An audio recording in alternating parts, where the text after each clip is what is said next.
What's up, Unite? How you guys doing? You guys feeling good? That was gross.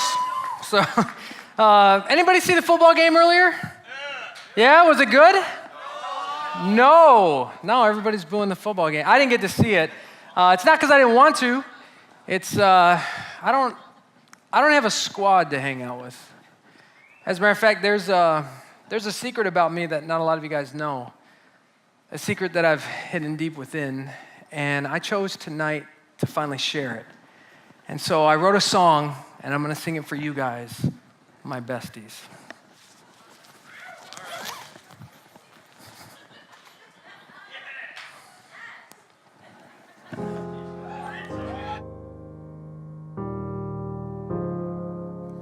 Hello, it's me. I was wondering if after all these years you'd like to meet to go over everything. They say community is helpful, but I ain't done much grouping. Hello, can you hear me? I'm in Metro City dreaming about who I want to be. And we are younger and free. I just wish that you could sympathize and free me up to see there's such a difference between us and the million miles. Hello from Jack's other side. It smells like something must have died. And I've been all sorry for everything that I ate. But when I eat, my body seems to spew away. Hello from the outside. At least I can say that I'm trying to tell you I'm sorry for passing that far, but I can't help it. Who's clearly gonna tear me apart every time? Ooh, every time. Ooh, every time.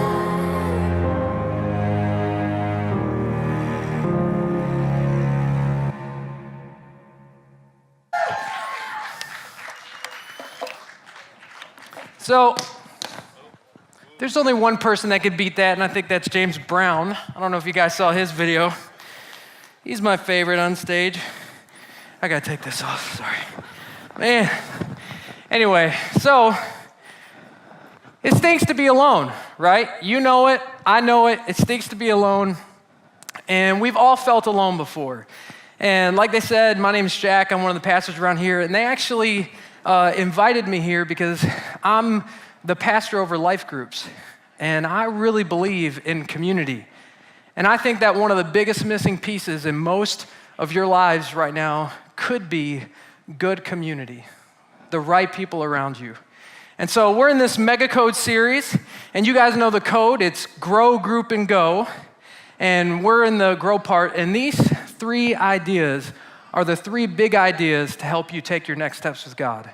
So we're called a Next Steps Church, helping people take their next steps with God.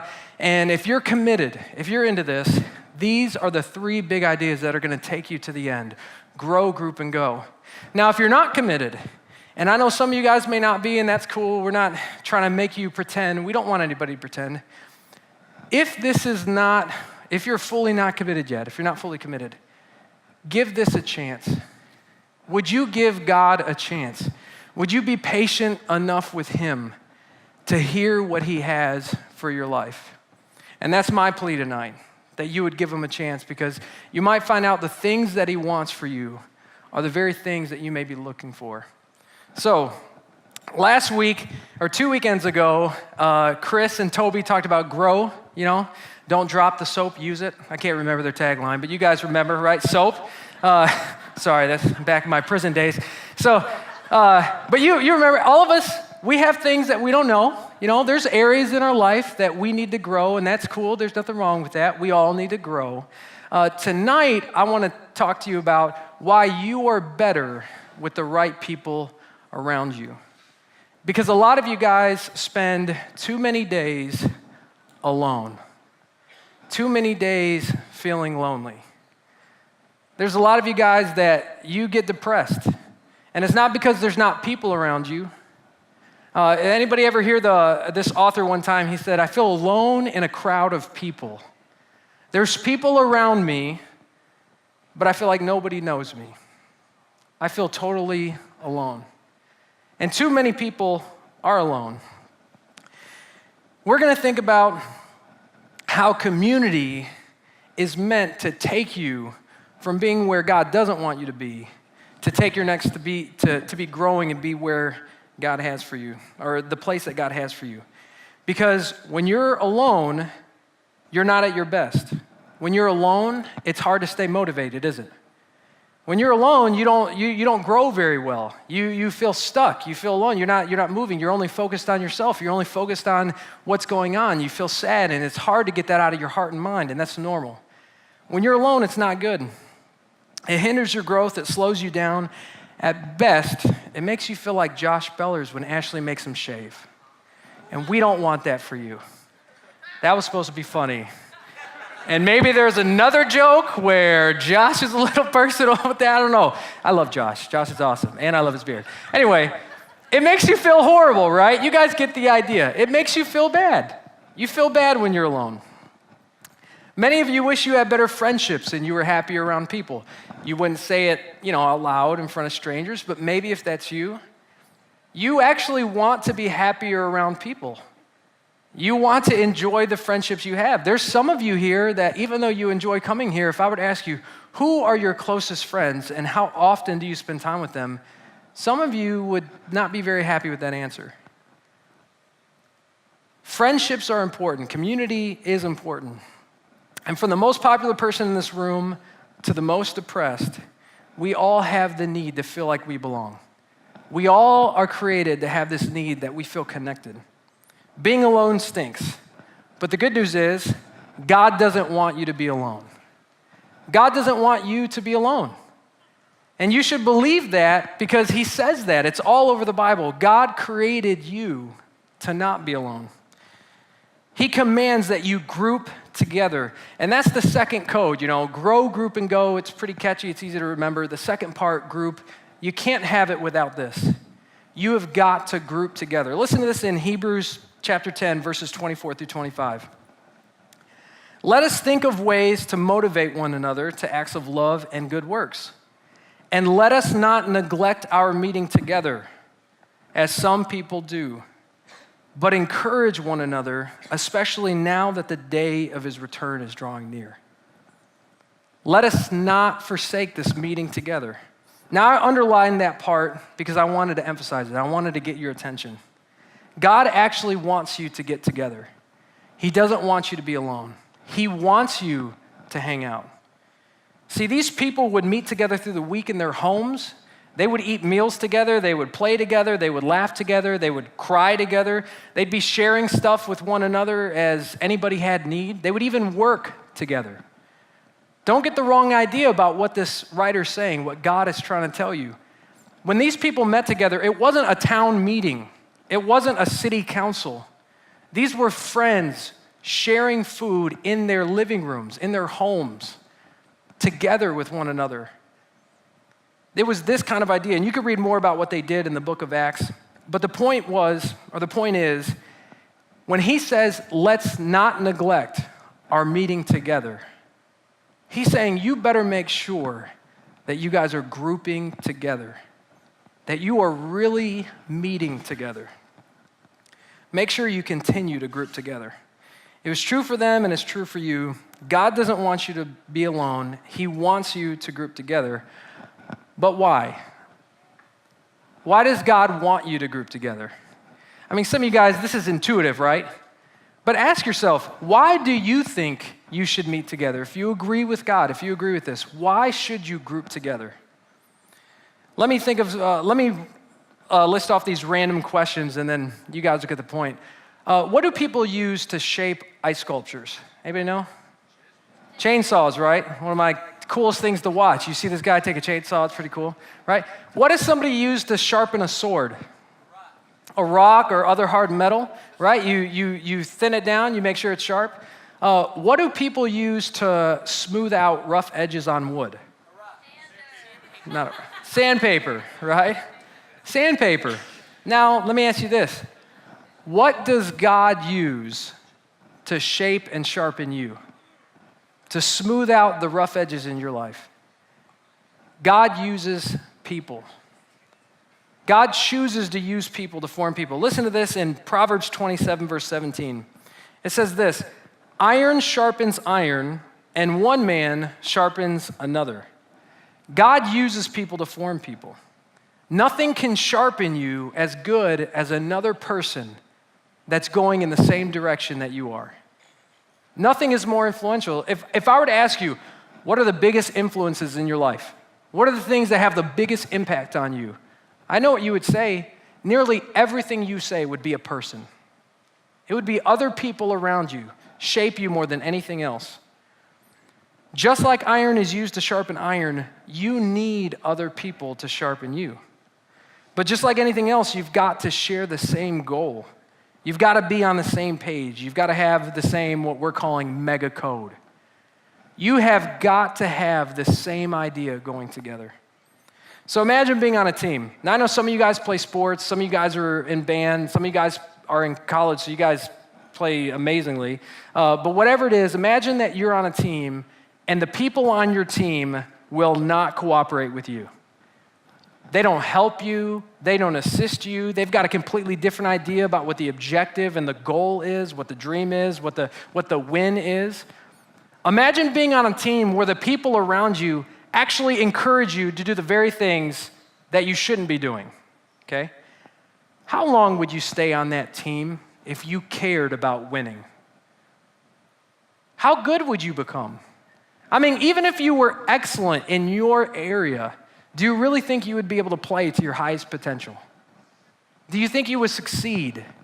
Do you think you would enjoy it, that you would move forward? Do you think you would grow? No way.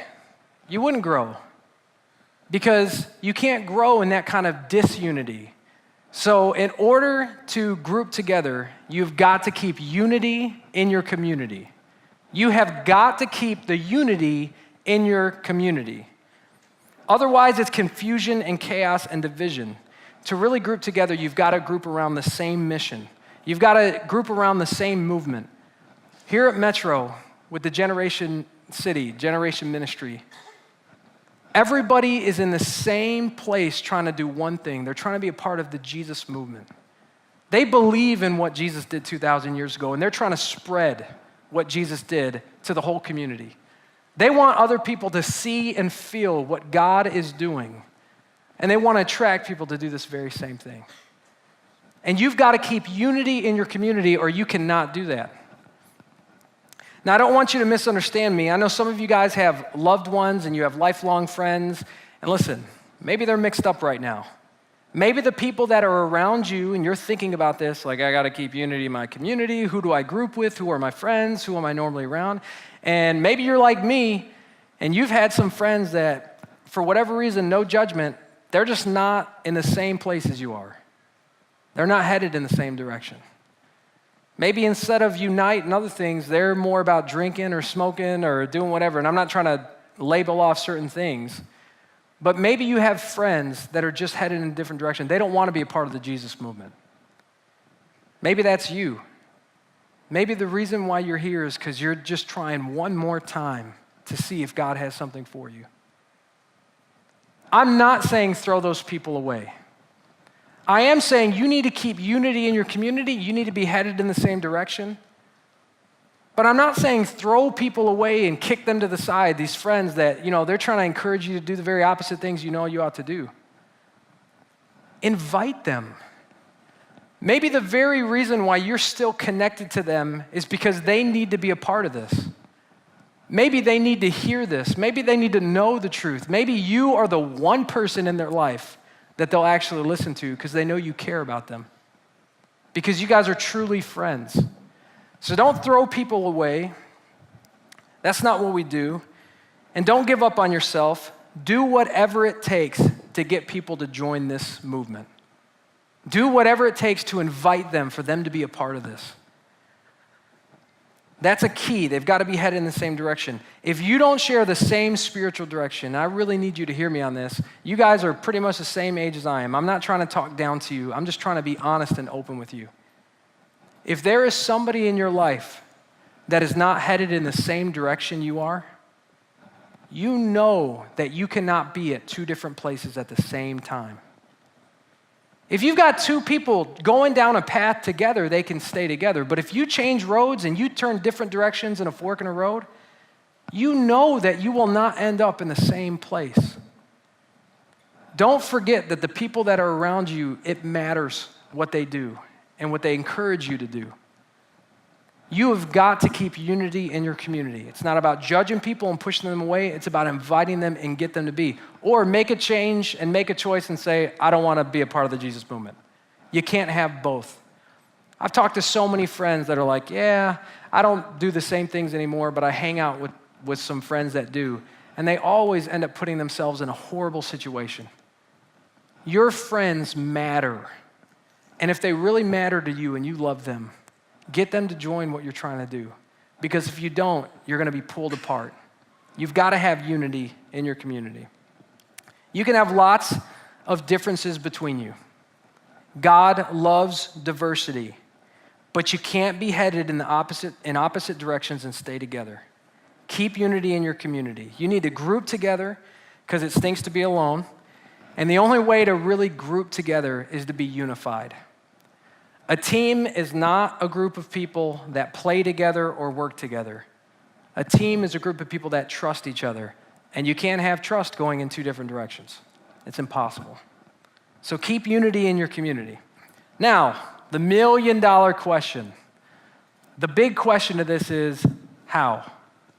How do you keep unity in your community? I'm so glad you asked. So let's look at Hebrews chapter 10. I'm the one asking all the questions. I can just do what I want. So Hebrews chapter 10, verse 24 again. Let's listen to what God has said. Hebrews 10:24. Let us think of ways to motivate one another to acts of love and good works. Let's think, let's consider, let's ponder, let's figure out what are some ways that we can motivate one another to acts of love and good works. If you want unity, you've got to motivate one another, right? If you've got 5 people in a car and they all want to go to different restaurants, if everyone's like, whatever, I don't care, you're going to sit there for a while. Someone's got to make a decision. You got to be motivated. You got to be headed in the same direction. You've got to motivate one another. And when the writer says, when God's trying to teach us, you've got to consider, think of ways to motivate, he means you've got to be creative and really put some thought into it. You've got to give it some attention and focus. Nothing is more unmotivating than somebody who is apathetic or ignorant, right? You ever get around somebody and they're like, all right, this is what we're going to do, and you got to do it too, and let's do it. I'm more like, let's join another team, or let's do something else because that's not a winner. We're not going anywhere with that guy. Or if they're like, yeah, we're going to do this, and you're like, okay, how do we do it? I don't know. I don't know, let's just figure it out. No, I want to do it with somebody that knows what they're doing. You know, there's nothing more unmotivating than someone who doesn't care or doesn't know. So if you're going to motivate one another, motivation is meant to lead you to action. Do you know and do you care? You've got to care about it. You've got to want to do something about it. Motivation is meant to lead someone to action. And here's the unity part, right? How does this lead you to unity? How does this keep unity in your community? You've got to be motivating one another in one direction, and not the old girl boy band. One direction being the same page, the same mega code, the same mission, the same movement, the same direction. Acts of love and good works are talking about the things that Jesus lived out. This is the Jesus movement. You should be motivating one another to actually do the things that Jesus taught. But you'll hear more about that some other time because we missed last week and that was supposed to be tonight. But eventually, the megacode go part is about doing these things. For right now, let's just consider how to motivate one another. So number one, people are motivated by what they see. People are motivated by what they see. You want to motivate other people to love? Love them. Care about them. Consider what their needs are and do something about it. Let them see you do something. Let them see a change in you. You don't have to pretend or manufacture it. Let them see it. You don't make friends by knowing it all. You make friends by caring for people. Don't only think to yourself, what does this person need to hear?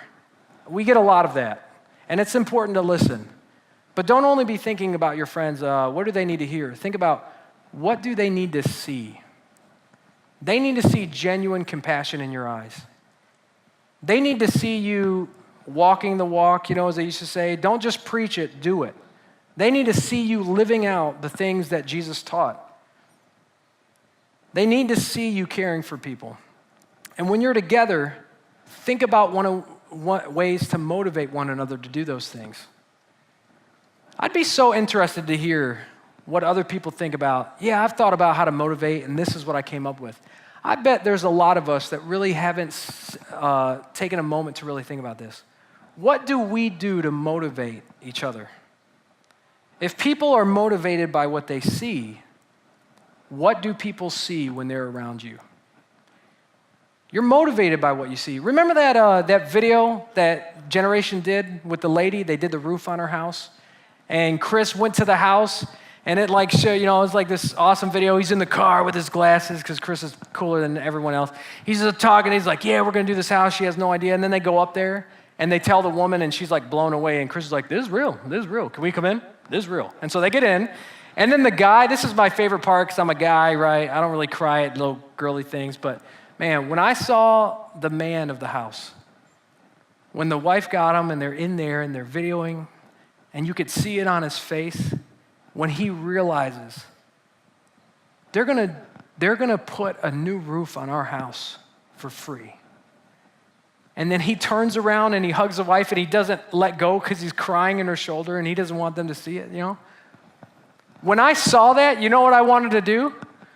I wanted to join Generation City. I wanted to be part of I wanted to be a roofer. I'm like, dude, I'm doing that. When are they putting a roof on this guy's house? I want to be a part of that. What is that, the Jesus movement? Forget everything else. I want to do what they're doing because I was motivated. I was motivated by what I saw. And you're motivated by what you see. People are motivated by what they see. What do they see when they're around you? Think about that. Let this be a sobering moment for you. Do people see, when they look at you, somebody who's trying to take their next steps toward God? Someone who's being genuine and trying, not perfect. You're being open about your weaknesses. You're being open about your imperfection. Do they see someone that's caring? Do they see someone who's honest about their weaknesses and failures? Do they see something real enough that it motivates them? We all need to group together. God created us to grow and live life with one another. We need one another to help motivate each other in the same direction toward God, part of this Jesus movement, to love Jesus, to do the things that he taught, to actually do the acts of love and good works. We need each other to do that. And if you're going to do it right, you've got to stay unified. You've got to be headed in the same direction. You've got to keep unity in your community. And unity is part of community. It's cheesy, but it helps me remember it. You've got to keep the unity part. If you've ever been part of a group that had no unity, I grew up in a home where my parents divorced when I was a kid. There was a lot of disunity in my home. There's no growth there. There's no life there. You ever been part of something where it just felt like everybody didn't care and everybody was fighting and arguing? It doesn't work. You've got to keep unity in your community. Motivate one another toward the same goal. People are motivated by what they see, so let them see something in you. And secondly, people are motivated by what they feel. Have you ever been forgiven by God? I have. I was 16 years old, and I was convinced that God would never forgive me, that God would never like me. I was angry at my parents. I was upset with my life. I tried entertainment and drugs and things like that, and I never found it. I was looking for life, and I kept looking, and it would get me high, and then it would leave me sober and depressed. And I tried that over and over, and it eventually got to a point to where someone confronted me. Someone said, "Dude, are you a Christian or not? Do you believe in this or not?" And I'm like, "Yeah, I'm a Christian. I prayed. I prayed that one time. I remember I prayed for Jesus to come to my heart. I didn't understand what it meant, but I knew that I prayed." And he asked me this question. He goes, "That's interesting. So you prayed this prayer?" He's like, "Yeah." He's like, "Do you believe that Jesus is God's son?" I'm like, "Yeah, I believe Jesus is God's son." "Do you believe Jesus is real?" I'm like, "Yeah, I believe Jesus is real." "Do you believe Jesus died 2,000 years ago and was buried and rose again on the third day, and he's totally alive right now? Do you believe that?" I was like, "Yeah." "And you believe he died for your sins?" I was like, "Oh yeah, he definitely did that." He goes, "Does Satan believe that?" And it got me thinking. I guess Satan was there. He's the big enemy. He probably helped that happen. Yeah, sure, Satan believes that. He's like, "Well, is Satan going to heaven?" I was like, "Dude, you need to go back to school." No. If anybody's not going to heaven, it's Satan and Hitler, right? Everyone knows that. Those two for sure are never making it in, right? Everyone else, chance. Them, no way, right? I'm like, "No, he's not going to heaven." And he was like, "You believe the same things that Satan believes. What's the difference between you?" And I hated that question. I was mad. I was upset. I remember feeling a little bit like whatever, and I'm sure I was cocky and tried to think him out of it, but that bothered me for a long time. And I realized that I was not part of what God was doing. I wasn't really believing it. I wasn't really a part of it, and people could see it in my life. They could see that I was going in opposite direction, that I was not going in the same direction. I was not part of the church. I even tried to make excuses that church was dumb and that's for nobody. I didn't learn that from the Bible. I said that because I didn't want to be a part of it. I was scared. I judged people. I thought they were hypocrites because I felt like I couldn't be one. And when I was 16, I finally believed it. I knew that God would never love me and never forgive me. And then I heard the good news for the first time that it made sense to me. And it changed me. I actually felt like God loved me. I felt like God forgave me. I believed that it was true what Jesus did, and I wanted to give my whole life to him. And when I felt that, it changed me forever. I've never been the same. It's motivated me to do things I never thought I would do. People are motivated by what they feel. When I felt God's love, I was a different person. Have you ever felt that? Have you ever felt so guilty you knew you were wrong and then someone forgave you, just loved you, just said, "I don't care, that's over, that's done with"? Have you ever had that? Because if you've had that, it changes you. Remember that story that Jesus told in Luke chapter 7? It says, "I tell you, her sins, and they are many, have been forgiven. So she has shown me much love. But a person who is forgiven little shows only little love." This possible prostitute, this lady that's messed up her life, she's jacked up in so many different ways, doesn't have friends, she's not cool in the community. She has lived a messed up life, and she walks in this room where Jesus was, and she starts crying at his feet, and she just loves him. At some point, I don't know when, she felt the forgiveness of God, and it changed her. And Jesus said, "Yeah, she's got many sins, but she loves much." It's motivated her to love because she's been forgiven much. Have you felt the love of God? Have you been forgiven? When you feel God's love, when you feel his forgiveness, when you feel him through the Bible and through church and through people that are headed in the same direction, that are part of this Jesus movement, that love God and are trying to take their next steps, when you feel that, it changes you. The deepest part of you is motivated. When you feel angry at injustice, on the other hand, you have feelings of anger. When you feel angry about something, think about something that bothers you, like abortion or rape or murder or child abuse or animal cruelty or poverty or hunger or starvation, whatever it is, whatever really bothers you that just makes you angry, doesn't it motivate you? Is there something that motivates you that you're like, this has got to change? We cannot let this continue. We can't let this keep going. Someone's got to do something. Somebody's got to change this because these people need help. These children need someone to protect them, to defend them. Doesn't that motivate you? When you see and you feel something, it motivates you. Don't you want to change it? You're motivated by what you feel and by what you see. What do people feel and see when they're around you? Not just in your life group, but when you guys are out there at Baxter's, when you're back here talking with your friends, when you're hanging out. I know sometimes people are sarcastic, but I really mean that. If Unite is going to be a part of the Jesus movement, and you guys are going to help college students who, by the way, 18 to 25 is some of the hardest years of your life. It's one of the craziest times where you don't know, you're finding out who you are and you're doing different things and you're an adult and you feel like you've got it mastered, and then you fall on your face and you realize, I don't know what I'm doing in my life, and things are difficult and life changes and there's more responsibilities. I'm convinced 18 to 25, some of the hardest years in your life.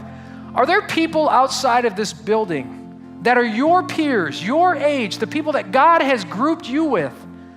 Do they see something and feel something when they're around you that motivates them, that draws them, that makes them feel like, I want to be a part of that? I want to be a part of the Jesus movement. It's not just a list of rules. It's not just laws. It's not like church.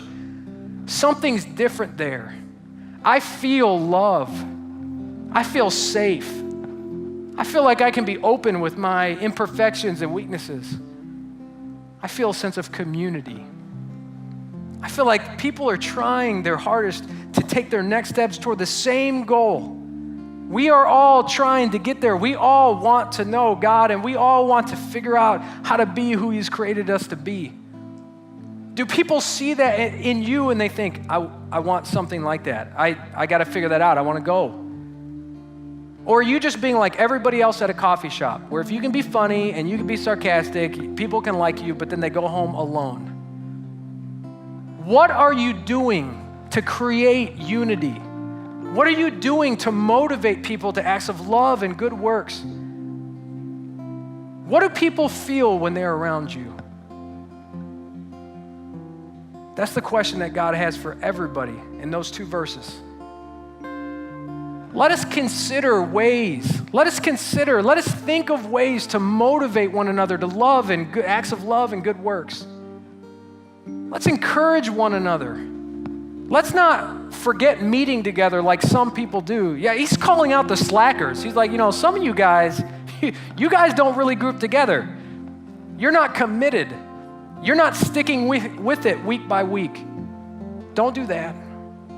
Let's meet together. And let's motivate one another, because the day is drawing near. There is a final day. There is a day when Jesus is going to come back, and there's going to be no more second chances. And it's going to be harder the closer you get to that day, and you guys are going to need each other even more as that day draws near. And he's saying, motivate one another, encourage one another. It's so hard to get somewhere when you're by yourself, when you're alone. So group together. Keep unity in your community. Keep that unity by motivate one another to the same acts of love and good deeds. Actually encourage one another to do what Jesus taught, what Jesus lived. And if you do that, you won't only change downriver. It'll change you. You will become the movement, because that's what Jesus wants for the church. Group together, motivate one another, and you'll see something really happen, and it'll motivate you. So let's pray. Father, thank you for this opportunity each one of us has to be honest with you. Thank you for loving us, for loving our church. I just want to pray for those that are here that may be new. I pray that you would comfort them and bring them a sense of peace and unity here, that they would know that you want them to be a part of a church. You want them to be a part of a group of people that are trying to follow you. Would you bless them with that kind of assurance and unity? For the rest of us that are working toward that, would you help us to sing out to you? Would you help us to motivate one another to love and good deeds, good works? And I pray now that you'd help us to sing out to you. Amen. I love you guys. Thank you.